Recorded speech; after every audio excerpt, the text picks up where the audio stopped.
Ditët e fundit, projekt ligji për barazinë gjinore në shoqëri është ndruar në objekt keq informimi dhe manipulimi publik. Në media dhe në rrjetet sociale është përhapur ideja sikur ky ligj do të ligjërojë martesat gay, transgjinoret apo dhe 70 gjini të reja në Shqipëri.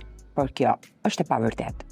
Citizens shpjegon se për ndryshime të tilla duhen ndërhyrje të mëdha në kode dhe ligje të tjera, si për shembull ligji për familjen, ligji për gjendjen civile e të tjerë. Ky projekt ligj nuk ndryshon seksin biologjik, nuk njeh çiftet e së njëjtës gjini e aq më tepër të shpik gjini të tjera.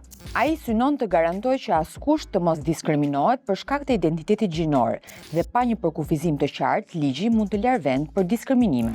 Prandaj, ai e përcakton gjinin si një koncept social dhe juridik sipas konventave ndërkombëtare që Shqipëria i ka ratifikuar dhe është e detyruar që t'i zbatojë. Përmendim një rast konkret. Shpesh gratë të dhunuara transgjinore u mohohet aksesi në streza dhe ky projekt ligj do të garantojë shërbime gjithëpërfshirëse për çdo gjini. Sipas kushtetutës dhe ligjit për mbrojtje nga diskriminimi, Shqipëria ka detyrim ligjor të respektojë të drejtat e njerëzit. Ky projekt ligj për gjinin synon pikërisht këtë dhe është pjesë e harmonizimit me standardet e Bashkimit Evropian.